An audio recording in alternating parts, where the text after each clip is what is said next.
Agora a gente fala de eleições nos Estados Unidos porque Kamala Harris proferiu nesta quinta-feira o discurso mais importante de sua carreira política. Na Convenção Nacional Democrata, em Chicago, ela aceitou oficialmente a indicação do partido e do presidente Joe Biden para ser a candidata à presidência dos Estados Unidos e fez um apelo à unidade contra Donald Trump, que respondeu. Quem vai trazer detalhes sobre o discurso e sobre a reação é o nosso correspondente internacional, Luca Bassani, que chega agora no Linha de Frente. Boa noite para você, Luca Bassani. Nos acompanham. Ontem foi a conclusão da Convenção Democrata em Chicago. Kamala Harris, então, oficialmente se tornou a candidata do partido para encabeçar essa chapa nas eleições presidenciais de novembro.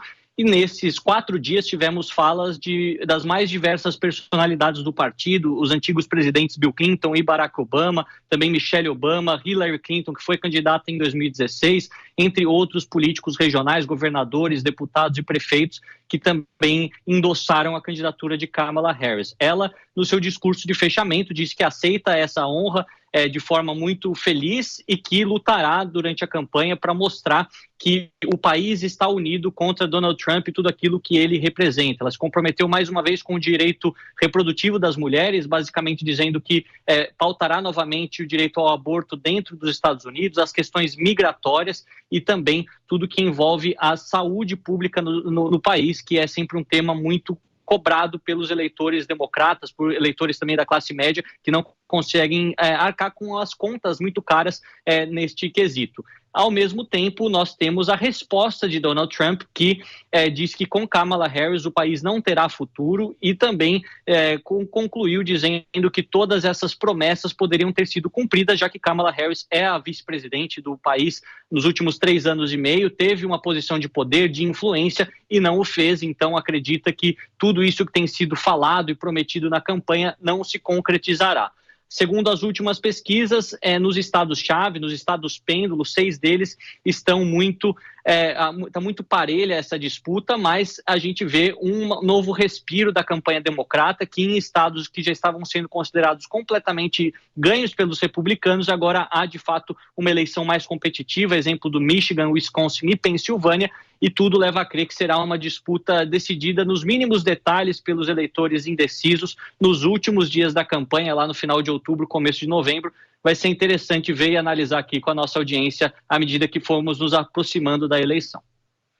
Luca, temos notícias também da Índia, do primeiro-ministro da Índia, que em seu 3º mandato, estamos falando de Narendra Modi, realiza uma visita à Ucrânia, onde se encontra com o presidente Volodymyr Zelensky. Explica para a gente do que se trata esse encontro, qual é a pauta, o que ele está oferecendo para trazer paz à Ucrânia. Luca Bassani. Pois é, Kobayashi, desde o começo do ano passado a Índia se consolidou como o país mais populoso do mundo, tem crescido economicamente e também tem ambições geopolíticas. Nós sabemos que a Rússia, sendo fortemente sancionada pelo Ocidente, tem vendido parte das suas commodities energéticas para a Índia, para a China.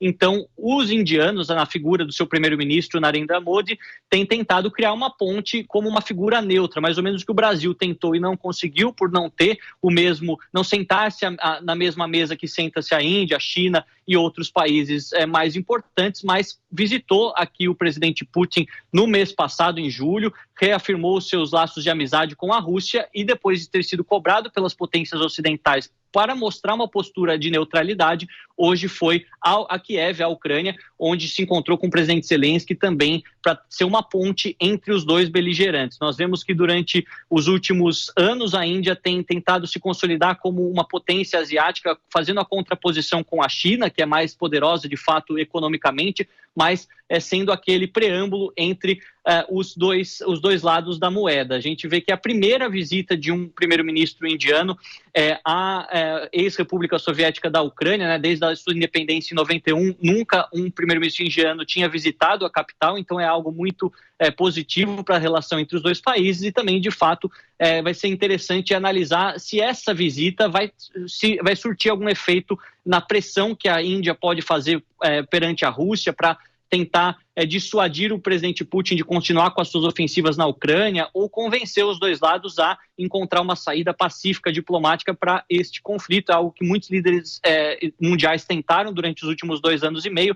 Muitos deles não tiveram sucesso, mas quem sabe com um novo player, sendo a Índia tão poderosa e uma potência em ascensão, possa conseguir voltar a Nova Delhi com boas notícias e também nas Nações Unidas, com a sua influência, mostrar aquilo que foi conversado a portas fechadas tanto com Zelensky quanto com Putin no mês passado. A gente vai continuar acompanhando essa dinâmica que acontece também dos países que estão fora deste eixo, né, entre o Ocidente e a Rússia da antiga União Soviética. Muito bem, Luca Bassani, diretamente da Europa, trazendo todas essas informações, detalhes sobre a corrida eleitoral lá nos Estados Unidos e agora uma proposta que pode trazer paz ao conflito entre Ucrânia e Rússia. Muito obrigado, viu, Luca? A gente continua nesse assunto aqui porque eu quero ouvir rapidamente o nosso querido Leandro Ferreira. A Índia tem poder de intermediar um acordo de paz entre a Rússia e a Ucrânia? Como é que você está vendo essa iniciativa da Índia? É maior do que o Brasil, né? Porque lá atrás o nosso presidente queria ter sido protagonista desta pacificação e não deu muito certo, meu querido Leandro. Agora temos uma expectativa, uma esperança de que isso aconteça? Olha, eu acho que a Ucrânia, por si só, precisa encontrar diálogos para além daqueles que hoje mantém, né? Nós tivemos aquela situação do gasoduto, que revelou uma participação também um pouco obscura do próprio Zelensky, né? E a gente tem a possível troca de liderança nos Estados Unidos. Então, a mudança na eleição dos Estados Unidos, se confirma a eleição do Trump, pode significar um problema muito grande para a Ucrânia na sua guerra com a Rússia. Por quê? Porque a gente sabe que a eleição do Trump não favorece o Zelensky ou não? Não necessariamente. O Donald Trump, pelo contrário, ele tem sinalizado há muitos meses que ele tem uma visão pró-Putin, inclusive, tem dado, inclusive, sinalizações de que acabaria com a guerra da Ucrânia em poucos dias, né? E isso pode significar, inclusive, uma alteração na postura que os Estados Unidos adotam em relação a essa guerra, né? Ele pode adotar uma postura, inclusive, de fazer com que a Rússia prevaleça nos seus interesses em relação à Ucrânia, e acho positivo para o mundo que a Índia, que é uma das maiores nações do mundo, esteja entrando nesse jogo, né? Só tem que tomar alguns cuidados, porque a Índia pode estar entrando nesse jogo em função daquilo que tem de relações com a China, que muitas vezes é conflituosa, né? E a China abertamente tem suas relações com o Vladimir Putin e a Rússia muito fortalecidas. Mas acho que esse não é um jogo para amadores. Nós temos mais de uma guerra em curso de bastante relevância, que é essa na Ucrânia e Rússia, mas também